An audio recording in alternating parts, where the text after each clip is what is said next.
Hi, I'm Lavinia Chambers. They said I was unstable, dangerous, a ghost from the war with no place at the table. But when I showed up at the family estate uninvited, they didn't expect me to walk in calm and silent, dressed in the same uniform they once used to dismiss me.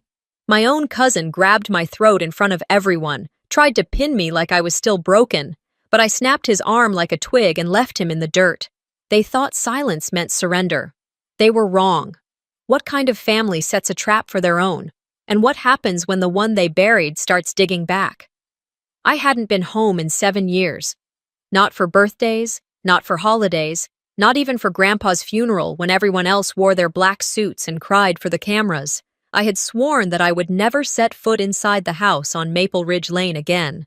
Yet here I was, tires crunching over the circular driveway, stomach knotted so tight I could barely breathe. The colonial pillars still stood at the front like stiff soldiers, though the paint had been stripped of warmth. Once it had been a soft cream, chipped in places from Grandpa's stubborn refusal to waste money on paint. Now it was sterile gray, the kind of color that looked good in magazines but never in memory.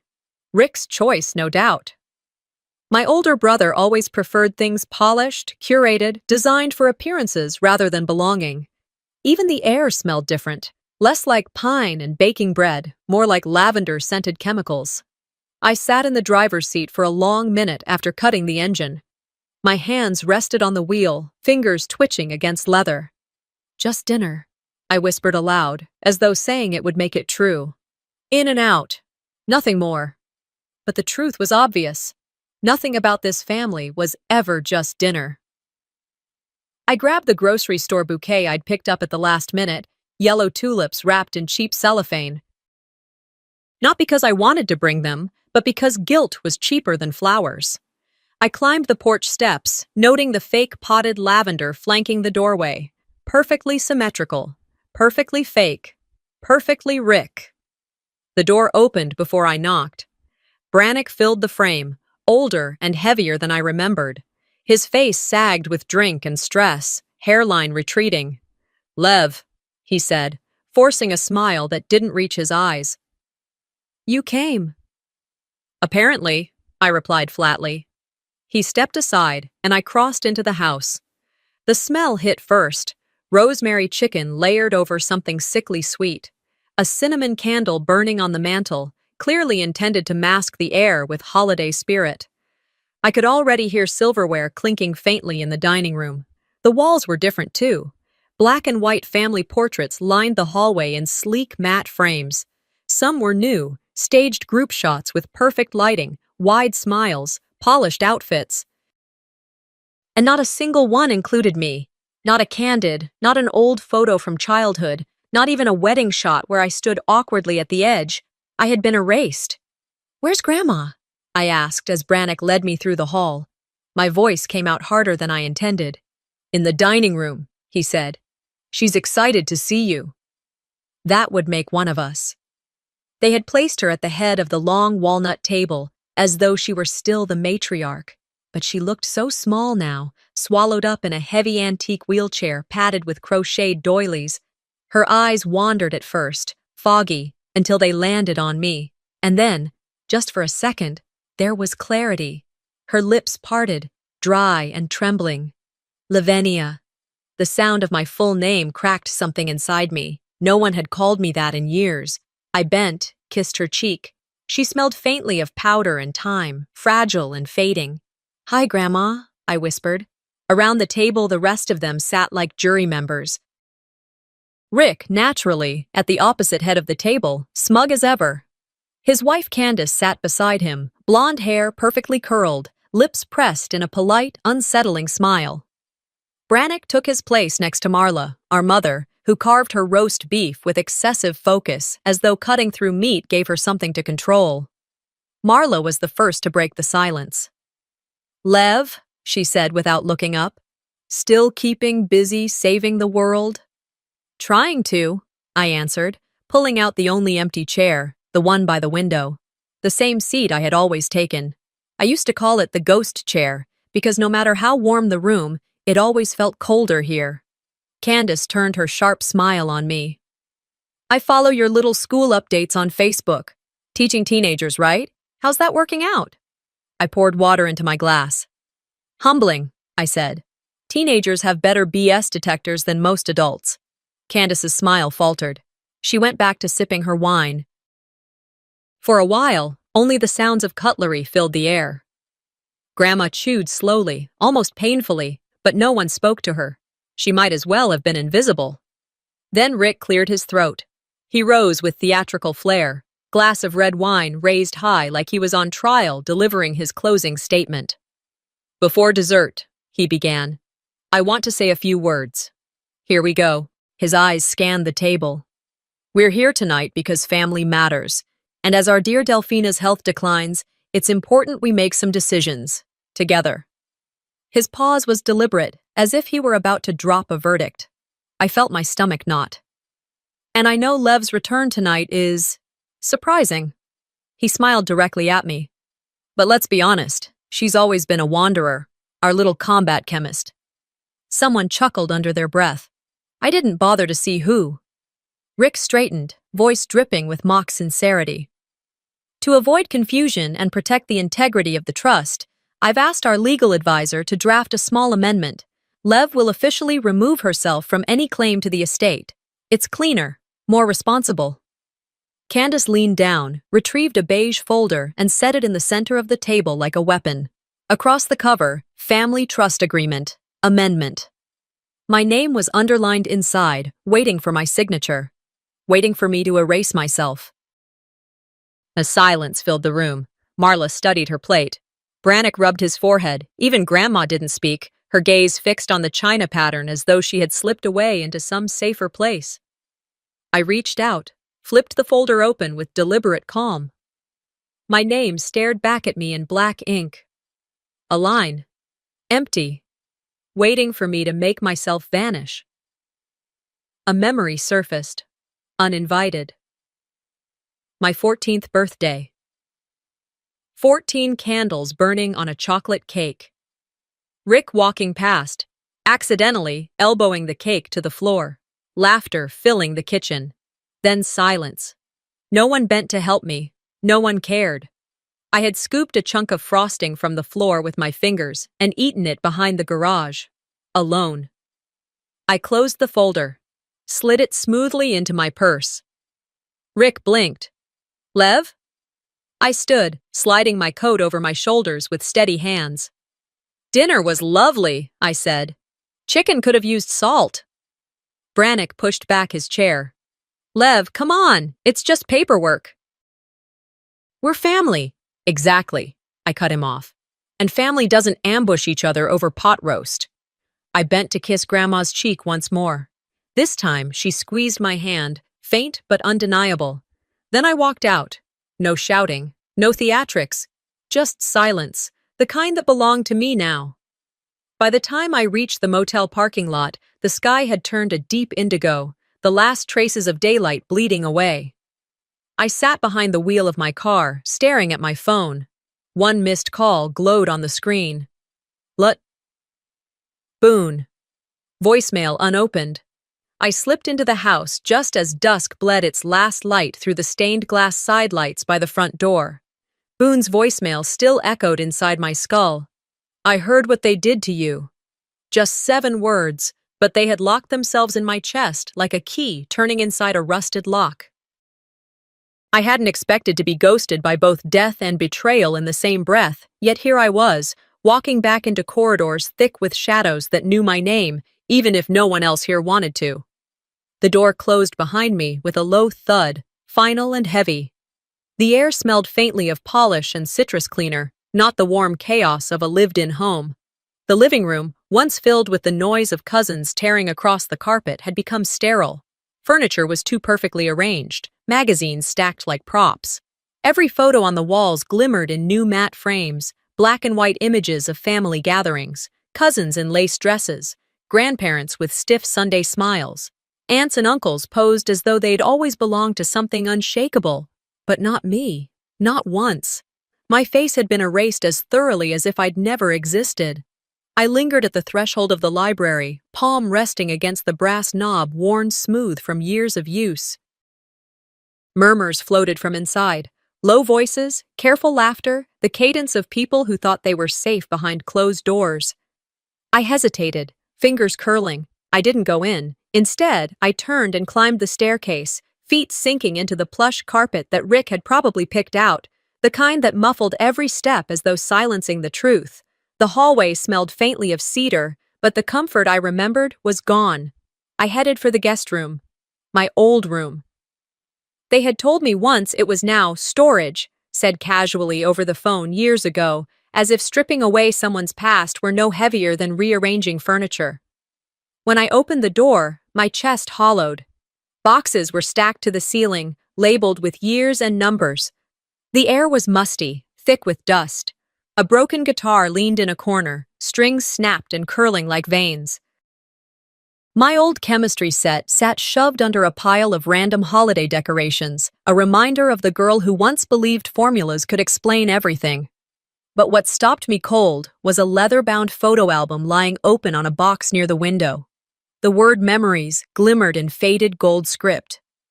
I set the wilted bouquet I'd carried aside and pulled the book onto my lap.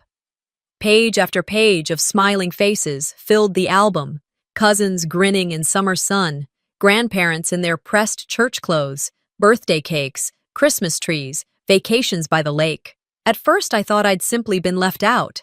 Then I saw it. Clumsy scissor lines cutting through photos where my body once stood, a blurred smear where my face had been, entire spaces blank, the edges ragged, as though someone had deliberately carved me away. My throat closed, my hands trembled. I forced myself to turn another page, but it was all the same. A timeline of absence, curated by someone who decided my existence had been an inconvenience. I snapped the album shut and set it aside. In the corner, half buried beneath envelopes, I spotted a stack of framed certificates. I pulled them free one by one. Honor roll, academic achievement, a medal recognition from the VA, things I had earned with sweat and years. My name gleamed across each one, or rather, it had. Every certificate bore scratches, black smears of ink blotted across my name. Not carelessness, not a child's doodle, systematic erasure. Someone had worked to make me invisible. My knees weakened, but I refused to collapse. I gathered the album, the frames, the evidence of theft, tucked them under my arm, and carried them downstairs. The dining room was quiet now, lit only by the chandelier overhead, its light too harsh for a room that once held candlelit laughter. My mother was at the table, stacking silverware with deliberate precision. She didn't look up when I entered, but her shoulders stiffened as if she felt me in her bones. I set the items on the table between us. Why was I erased? My voice came out quiet, but it cut through the silence. Her hand froze halfway to the drawer, a knife glinting in her grasp. Slowly, she placed it down. You left, she said finally, her tone flat. You chose that uniform over us. You disappeared. I lifted my chin, every muscle tight. Maybe I did, but you made sure no one could find me when I came back. Her gaze flicked to the album, to the frames. Her jaw shifted. She said nothing. Behind her, Brannick lingered in the doorway. He thought he was hidden in the shadows, but I saw him. His face was pale, his hand brushing the back of his neck. There was something there. Shame, maybe even fear, but not courage. He didn't speak either. I steadied my breath, each word pressed sharp against my teeth. You can't rewrite me out of history. I deserve to exist. Mother's lips trembled, twisting as if she had a dozen retorts, but none she dared release. Finally, she turned away, her profile rigid, her silence louder than words. The clock chimed 9. Beyond the windows, the night was thick, and the smell of rain threaded through the air. I knew the guests would leave soon, but I had no intention of staying. I turned toward the study. The room smelled faintly of old tobacco, though the ashtrays were long gone. One drawer stood partially ajar. Inside, I found a bundle of letters bound with fraying twine. My name was scrawled across the envelopes in Boone's familiar hand, postmarked years ago, stamped but never mailed. My chest tightened. I pulled one open. The paper inside was yellowed, edges brittle. Boone's writing filled the page. They won't respond to me either. You deserve to know the truth. I read it twice. then 3 times, the words cutting into me. These letters had been here all along. Every plea, every message I should have received, silenced by someone in this house.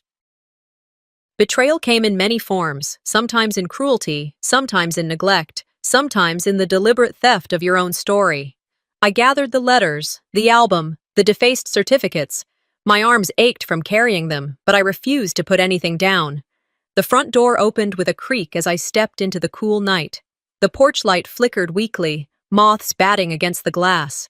I zipped my coat slowly, every tug of the zipper a reminder of control. My control. In the driveway, I slid into the car and sat for a long moment with my hands braced on the wheel.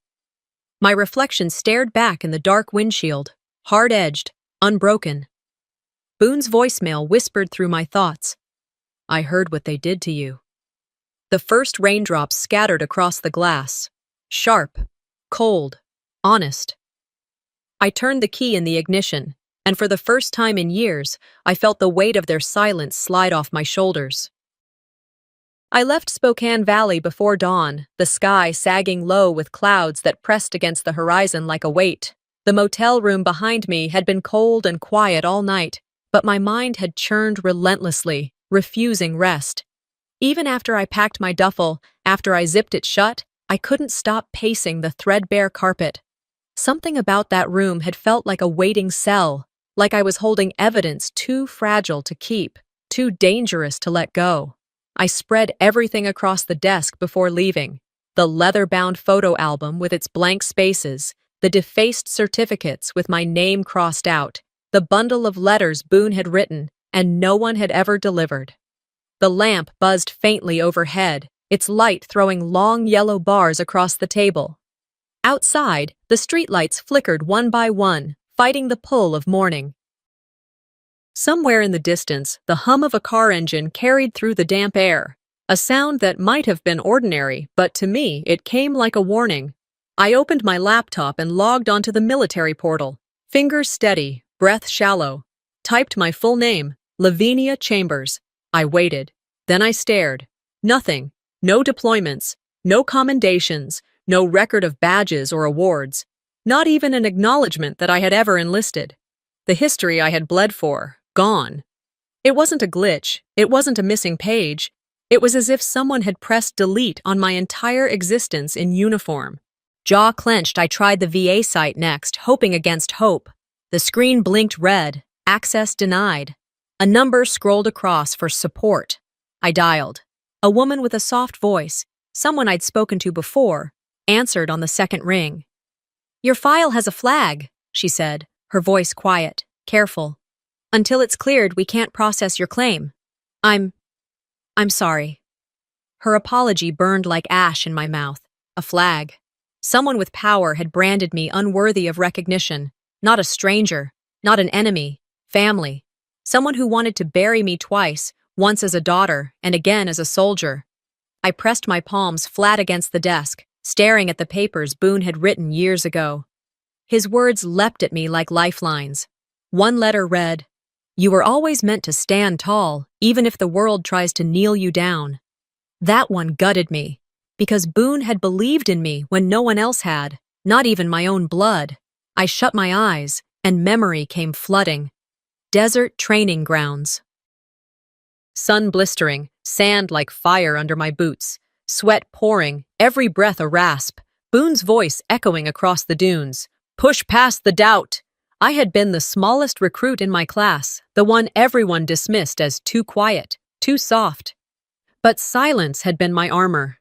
I didn't waste breath on proving I belonged. I showed them.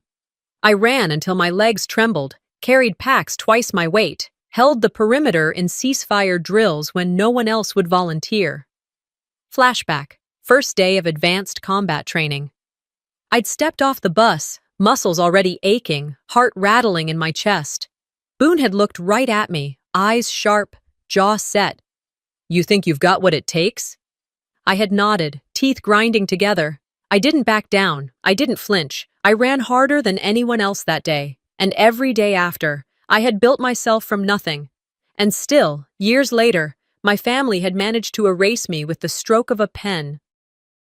The desk chair creaked as I leaned back, rain beginning to tap against the motel window in uneven rhythms.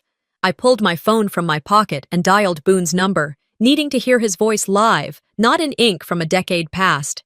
It rang, then dropped to voicemail. His recorded voice filled my ear, steady, calm, unwavering. "Meet me at the Ridgeway Trail overlook. They've buried more than you know." Ridgeway Trail. I could see it as soon as he said it. The ridge rising over the valley, the Spokane River winding silver in the morning light. I had hiked that trail as a teenager, back when the world still felt wide and possible. On that ridge, the air had always been clear, the view endless. It was one of the only places where I felt like I could breathe without apology. I set the phone on the bed, Boone's words pulsing like a drumbeat in my chest. The rain picked up, steady now. My eyes fell to the small wooden box I always kept near me, my keepsake, my anchor. I slid open the lid. Inside was supposed to be the chain Boone had given me the day I finished my first endurance trial, a set of dog tags, engraved with my name, my unit, my pride. The chain was there, but the tags were gone. My stomach dropped, breath catching in my throat. They had stolen even that. That small piece of proof, that sliver of identity I'd carried closest to my skin. I gripped the empty chain until the metal cut into my palm. For the first time since I'd walked back into this family's orbit, I felt something raw break open inside me. Grief, yes, but anger sharper than grief, burning down the edges of doubt. I closed the box, slid it deep into my bag, then gathered everything, documents, letters, certificates, laptop, and folded them carefully into my duffel. Nothing would be left behind. Pulling on my jacket, I stepped into the chill morning. The sky was a slab of steel, the clouds heavy, threatening. The air smelled of wet earth and gasoline. I climbed into the driver's seat, started the engine, and let it idle while I braced myself against the steering wheel. If they wanted me erased, they should have tried harder. Because I remember. I remember everything. Every drill. Every scar. Every silence they forced on me. And now I carried the proof. The rage. The clarity. I pulled onto the highway, tires spitting gravel, eyes fixed ahead. The road wound toward Ridgeway Trail, and with each mile, the knot inside me tightened into resolve. They thought they could bury me, but I was already digging them up. The drive up to Ridgeway Trail was silent, except for the hum of tires on wet asphalt. Dawn had just begun to bleed into the horizon, painting the sky in muted strokes of gray-blue. Mist clung to the pines, softening their jagged silhouettes, and when I cut the engine, the stillness pressed against the car like a weight. I stepped out, boots crunching on damp gravel, and inhaled. The mountain air was sharp and cold, biting at my lungs but waking something inside me. For a moment, I stood there, letting the silence seep in. Then I saw him. Boone. He leaned against a weathered wooden post at the overlook, shoulders broad, posture as unshakable as I remembered. His hair was grayer now, temples streaked with silver, but his eyes, steady, clear, relentless, were the same. He turned when he heard me approach. "Good morning," he said. His voice was lower, a little rougher, but it carried the same calm authority that once pushed me past limits I didn't know I had. "Morning," I answered, stepping closer until we stood side by side, looking down into the valley. From up here, the Spokane River glimmered faintly through the fog, winding like a vein through the landscape. The air smelled of cedar and wet earth. For a while we said nothing. Just two figures breathing in the quiet, watching the world come awake. Then Boone reached into his jacket and pulled out a manila envelope, its edges worn, creases softened from years of being handled. He held it out to me. "Here," he said simply. "This is everything I kept." I took it, fingers brushing his for an instant, then opened it carefully. Inside were documents, internal memos, commendations, performance reports, all stamped with my name. Lavinia Chambers. Every page was proof that I had once belonged to something larger than myself, proof that I had mattered. But tucked between them was a single file that hollowed me out. A notation, Removed for psychological evaluation. My chest tightened. I looked up sharply. What is this? Boone's jaw set as he pointed to the line. You were recommended for the Silver Star. I saw the paperwork myself, but someone intercepted your file. They inserted fake psych notes before the recommendation was processed. That's how they disqualified you. The paper trembled in my hands, though I refused to let him see me falter. That means someone inside the family intervened. He nodded grimly. Only someone with both power and access could have pulled this off. They waited until you were incapacitated. You were in the ICU. You couldn't fight back. The memory hit me hard. The beeping monitors, the sterile smell of antiseptic, the weight of tubes and wires tethering me to life. I remembered family faces hovering, concern, exhaustion, impatience. At the time, I thought they'd been waiting for me to wake. I never imagined they were maneuvering to steal everything while I lay helpless. Boone flipped another page, tapping it with a calloused finger. See this? They filed a power of attorney during your coma. Your mother's name is on it, but the handwriting. He looked at me with certainty. It's Rick's. He forged it. He controlled everything. Heat surged through me, a fire burning from my chest outward. They had weaponized my weakest moment, used my own family bond as a weapon to dismantle me. Boone let the silence stretch before speaking again. This wasn't oversight. This wasn't a clerical error. It was deliberate. A strategy to erase you, on paper, in memory, in history. I closed my eyes, the betrayal rooting deep, sinking into places I thought I had armored long ago. They stole my identity, I whispered. And they did it in silence. Boone placed a firm hand on my shoulder, steadying me like he had during drills. If they blocked your military future, what else did they bury? You need to be ready for a war, not the kind with rifles or drills, the kind fought in courts, in whispers, in shadows. I opened my eyes, met his gaze, and said with quiet steel, I've fought worse. At that moment, my phone buzzed in my pocket. I pulled it out. Brannick's name lit the screen. My brother. I hesitated, then answered. His voice was tense, hushed. Lev, you need to listen. They're planning something tonight. Don't come near the estate. A fuse lit inside me. My grip on the phone tightened. It's already too late for that, I said, and hung up before he could respond. Boone raised an eyebrow but didn't speak. He didn't have to. By the time I returned to the motel later that day, exhaustion draped over me like a lead blanket. The rain had thickened into a steady curtain, soft but relentless, coating the windshield in glistening streaks. I parked in front of my door, eyes scanning the walkway instinctively, my bag still in the trunk. That was when I saw it. On the wet pavement, half submerged in rainwater, lay my old uniform bag. The seams were worn, the fabric darkened by years of use, but it had been mine. My name tag was missing, ripped clean away. Next to it, scrawled in crude black marker, were 4 words. You're not one of us. The world tilted. My breath caught. For a moment, the rain drowned everything, the hiss of tires on the road beyond, the patter on the motel awning, the whisper of wind through nearby trees. They weren't satisfied with cutting me out of photographs or crossing my name off certificates or forging my records.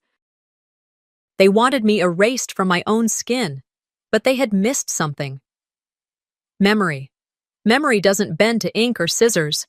It doesn't vanish because someone says it should. I remembered the cadence of drills, the weight of my rifle, the sand beneath my boots, Boone's voice calling me forward. I remembered every moment they wanted me to forget. I stooped, picked up the soaked bag, and carried it inside. The motel room buzzed faintly with the hum of its overhead light. I set the bag down, locked the deadbolt, and leaned against the door. Tomorrow I would return to face them. Every lie, every theft, every scar. But tonight I would sit with the evidence, the memories, the truths they couldn't steal. Tonight I would remember. And I would sharpen myself on that memory until I was ready. Because silence had ended. And I would not be erased again. They took everything. My name, my service, my place at the table, my childhood carved out of photographs and files. But tonight, standing on the lawn of the estate, I promised myself this much. I would take back what was mine, starting with the truth. The late afternoon sun bled gold across the hedges, catching on manicured roses and the high-glass windows of the house that used to be my home. White tents dotted the sprawling lawn, tables lined with polished silver trays carrying champagne flutes and delicate hors d'oeuvres. A string quartet's notes floated across the air, elegant, practiced, as though music alone could cover the rot beneath it all. The Legacy Scholarship banner stretched across the main dais, letters bold in navy and silver. Tonight was supposed to be a celebration. But to me, it was a battlefield dressed in linens and champagne. I adjusted the simple black dress I had chosen for this confrontation. No frills, no distractions. Sharp lines, purposeful. My boots clicked against the stone path as I stepped through the gates. Conversations dimmed. Guests turned. A sea of faces followed my every move. Some whispered my name, others tilted their phones, recording, waiting for a scandal. At the center of it all, Rick's voice faltered mid-sentence. He froze, glass raised in his hand, sponsors clustered around him like loyal courtiers. His eyes flickered when he spotted me, narrowing in a flash of recognition and irritation. Candace, ever the mannequin in designer satin, shifted aside like a shadow afraid of the light. Even the band stumbled, a violin string screeching off-key. No one dared stop me. No one told me to leave. They just watched as I crossed the lawn and walked straight to the microphone stand on the dais. The hush that fell was heavy, suffocating. I adjusted the mic and let my voice carry, calm but cutting. "Excuse me," I said. "Before you announce this scholarship, tell us. Who financed it?" The crowd rippled with murmurs. Heads turned. All eyes went back to Rick. He blinked, frowned, shuffled a clipboard in his hand. "Lev," he said, his tone full of patronizing warmth. "This is inappropriate. This event is private. Why don't we—" I didn't let him finish. "I want to see the original trust documents," I said. "Read them aloud, right here." Gasps broke from the audience. The strings of the quartet went silent. I saw my mother's face pale, her fork clattering against porcelain at the head table. Rick's mouth twitched, his confident mask cracking under the weight of exposure. A few of the crowd shifted uncomfortably in their seats. Marla stood, her hands trembling slightly as she pressed a napkin against her lips. "Lavinia has episodes," she murmured loudly enough for the microphones to pick up. "Ever since the war, she shouldn't be put through this." Her words sliced like a blade, but I held steady. Rick jumped in quickly, his voice booming with false authority. "We've supported her for years," he insisted. "This behavior is hurtful to the family. Lev, sit down before you embarrass yourself further." Their rehearsed concern, their brittle sympathy, it felt like glass ready to shatter. I didn't flinch. I didn't raise my voice. I lifted the manila folder in my hand and held it up so the crowd could see. This isn't behavior. This is erasure. I stepped forward, laying out papers on the table in front of them. Here's Boone's letter. Here's the forged power of attorney. Here's the altered VA report. All of it falsified. All of it meant to erase me from history. Hands reached out, hesitant, trembling, as I passed the documents to stunned faces. Guests leaned closer, eyes scanning the signatures, the seals, the damning details. I didn't beg them to believe me. I didn't shout. I let the evidence do what silence never could. That was when Eliza, my younger cousin, pushed through the crowd. She was barely 20, cheeks flushed with nerves, clutching her phone like a lifeline. She looked at me with wide, uncertain eyes and whispered just loud enough for the mic to catch. "They told me you died, but you're here. I want people to know the truth." The warmth of her voice cracked something inside me. Pain and relief twisted together in my chest. Whispers surged around us, louder now. A few guests rose from their seats. One man took a deliberate step back, distancing himself from Rick. Another raised his phone high, recording every word. Across the dais, I watched Rick's sponsors exchange dark, uneasy glances. What's she holding? Someone whispered. Is this real? Another murmured. Did they really forge documents? Rick's composure faltered. This is a family matter, he snapped, his voice strained. I cut across him, firm and unyielding. Your family has stolen years of my life. They've stolen my service, my name, my place. Tonight isn't private. Tonight is public. And the world is listening. I let my words hang in the air like a strike of thunder. Phones glowed like fireflies in the dusk, screens lighting up with every second. The cameras crept closer. The silence broke into a storm of murmurs, clicks, and flashing lights. Behind me, I heard the faintest sound of support, applause. It started with one person, then another. Quiet, hesitant, but real. I didn't need a standing ovation. I only needed the truth to crack their fortress of lies. Later that night, Eliza posted the video online with a caption that cut through the noise. They erased my cousin's life. Not anymore.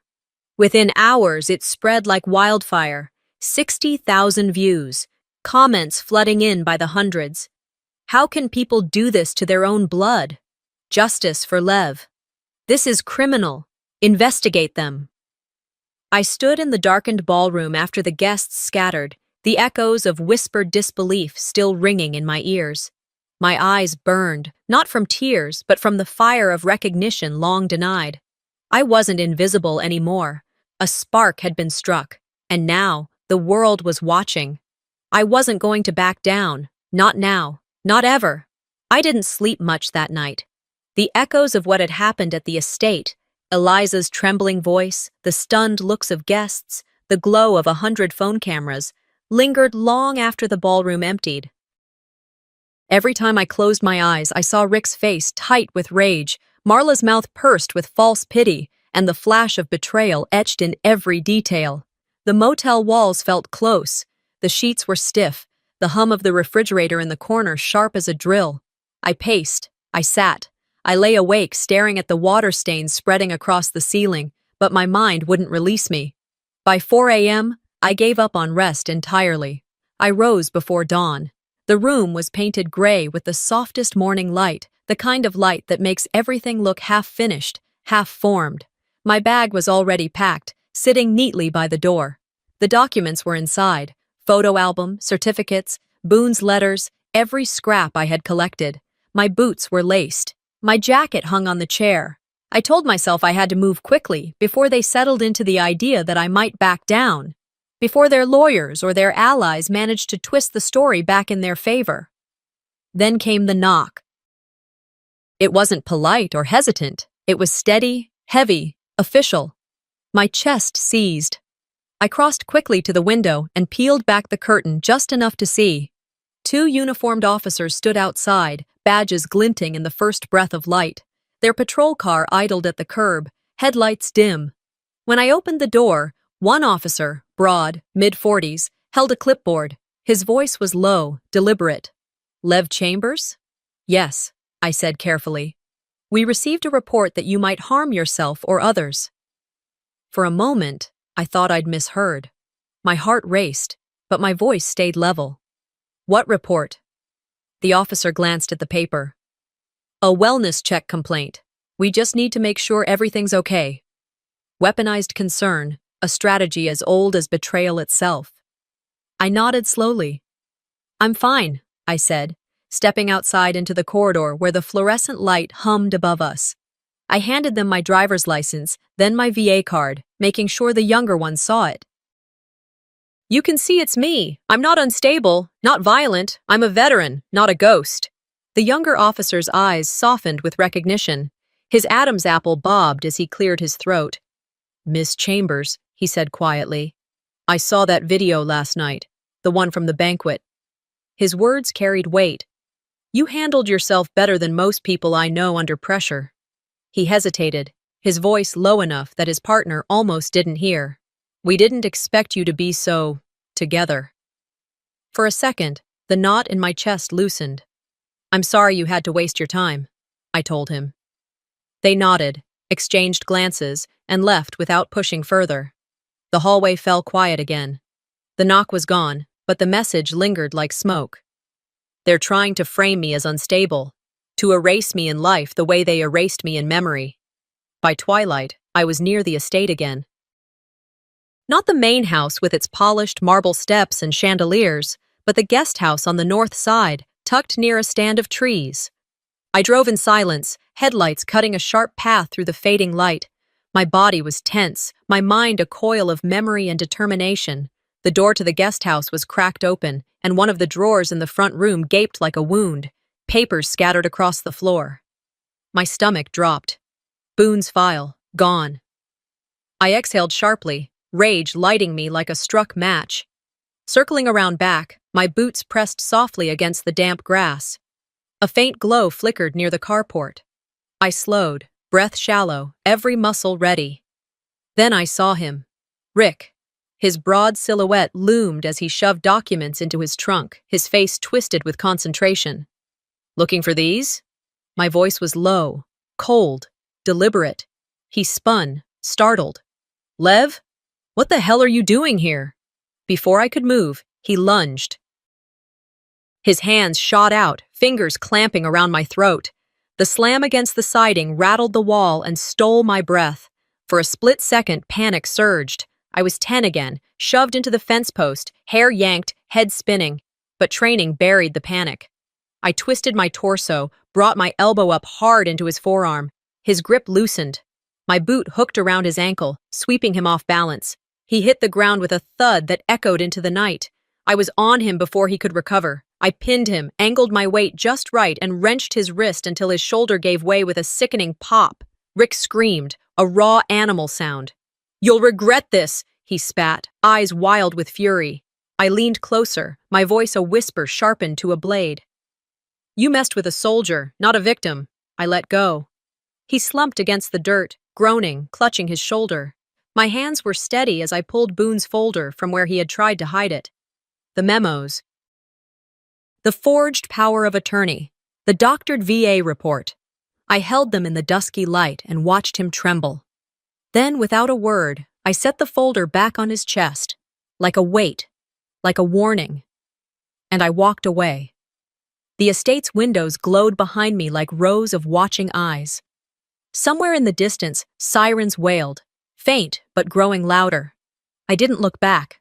I slid into my car, hands tight on the steering wheel. The engine roared to life, headlights cutting a lonely path into the darkness.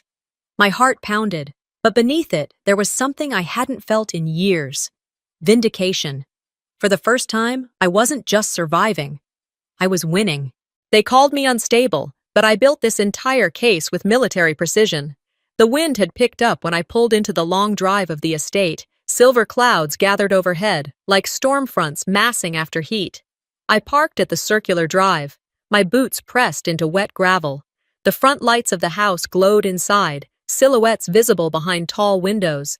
I straightened the collar of my uniform jacket, clean, sharp, untouched by mud or doubt, and walked toward the front entrance. A full house. Every seat in the parlor reserved like a courtroom. A long mahogany table stood in the center, polished and gleaming. Attorneys on one side, family, guests, people who inherited wealth and fear on the other. My mother stood at the head, her face a mask of calm. Rick sat beside her, rigid, lean, dangerous. You've embarrassed this family, Mother said, voice brittle. What do you want? I paused under the chandelier's dim glow. I scanned faces, judges, jurors in this gaslit theater. Then I stepped forward, pulling from my bag thick stacks of financial records, trust fund statements, bank transfers. Forged documents, I said, voice unsteady only for a moment, controlled thereafter. My childhood trust fund was liquidated years ago, signatures forged. The money used to bail out your failed ventures, Rick. Murmurs. I saw shock ripple across Mother's lips, Rick's jaw tighten. I want what's mine, I continued. All of it, or I go public with every paper I have. Rick attempted to rise. That's preposterous. Those documents are wild forgeries. Mother interrupted, voice breaking. She's making accusations without proof. But proof lay in my hand. And then, a soft vibration in my pocket. A phone slipped into my palm. A housekeeper, her eyes wide, tremulous, passed it. "This," she whispered. "They were here last week." The screen glowed. A video, my mother and Rick mocking me in broken tones of pity and gossip. "Government trash," Mother said, "like she thinks she's better." Rick sneered. It played on loop, caught by someone who couldn't stomach the lies anymore. Silence. The room tilted. Guests shifted. Phones raised. I set the phone on the table, let that humiliation play out in the open. Rick's face went red. He opened his mouth. No words came. Mother's eyes filled with shame. I took a breath. "I have retained counsel. This isn't about family anymore." My voice was low but carried. "This is about theft, slander, and fraud." Candace gasped. Brannick looked away. The elder women clutching pearls, the men with stiff collars, all froze. I gathered my papers, stacks of betrayal. I set them on the table between Mother and Rick. "You can deny," I said quietly. "You can lie. But this truth has already gone beyond these walls." Lightning flashed outside. A roll of thunder. I turned, started walking away. On the porch, headlights cut across the walkway. A black sedan idled. A woman in a tailored suit stepped out, carrying a slim folder. She called, "Lavinia Chambers?" "Yes?"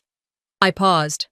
"I'm with Whitmore Cohen, here to deliver legal papers on your behalf." Rain began to fall in steady drops. A woman stepped out onto the steps, holding a crisp envelope, "Served by law." Justice, belated but real. For the first time, I felt the ground shift beneath me. They called me unstable, but I built this entire case with military precision. 2 weeks had passed since I filed suit. Court documents piled in my hands, legal affidavits stamped and sealed. I stood in the gray morning light outside the county courthouse, my lawyer beside me, linen suit pressed.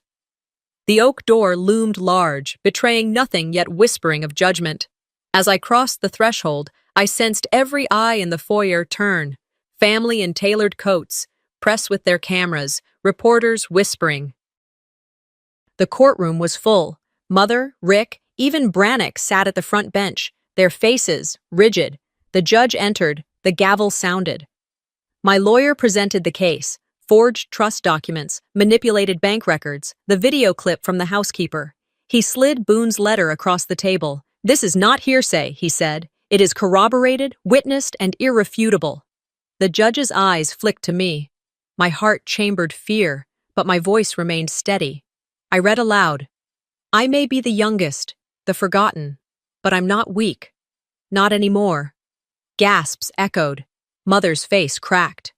Rick looked away. A hush wrapped around the courtroom. Then Boone's final letter.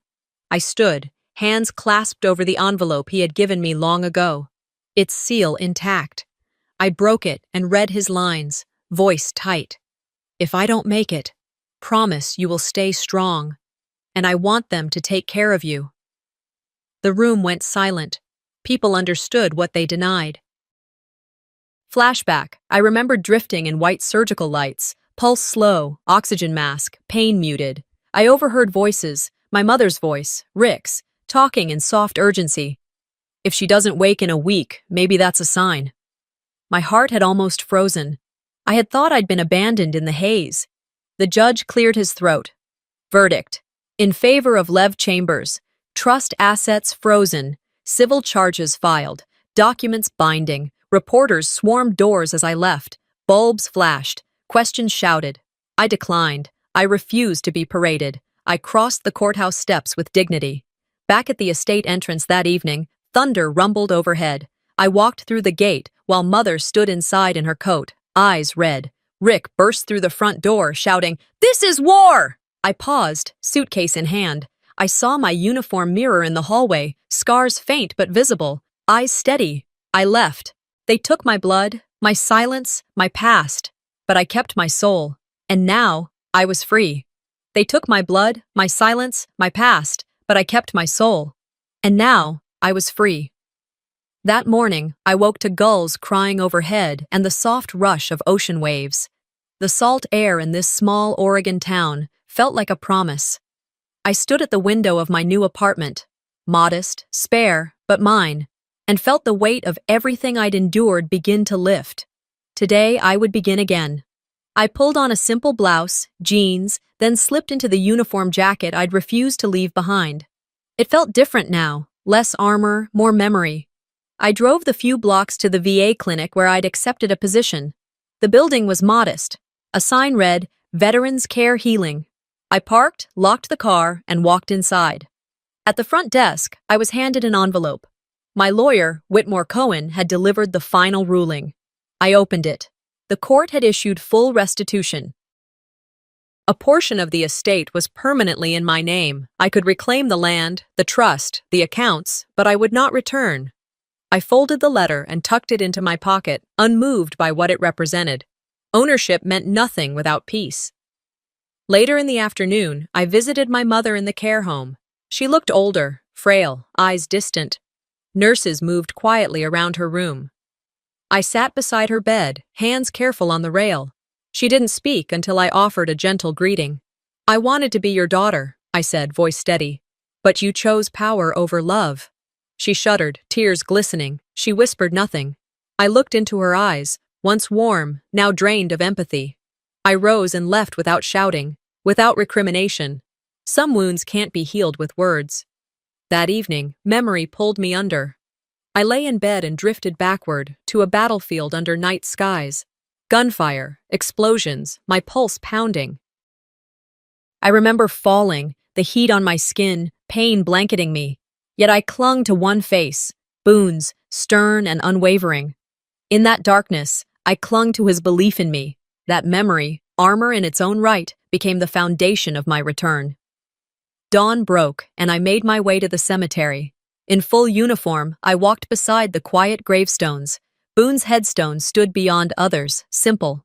I placed my boots soft on the grass, knelt, and took his medal from my pocket. I laid it gently at his feet, my voice cracked. "This is yours. You fought for me longer than anyone ever did." Tears slid, unbidden. I stood in silence, the wind pressing gentle across the field. Later, I walked onto the beach. A small child from the clinic ran ahead, giggling, chasing driftwood. I approached slowly, and she turned, bright eyes. She asked me to teach her a knot. I kneeled, guiding her fingers into the loop and twist from my boot camp days. She smiled. "You're stronger than you think," I said, and meant it. I watched waves roll in. I felt the sun drop behind clouds. I sat on driftwood and opened my journal. I wrote the first line. No one saw me until I became impossible to ignore. I let the words rest. I closed the journal. The sea whispered under gray sky. I rose, stepping forward. My past would always trace me, but I would no longer be bound by it. This isn't revenge, it's resurrection.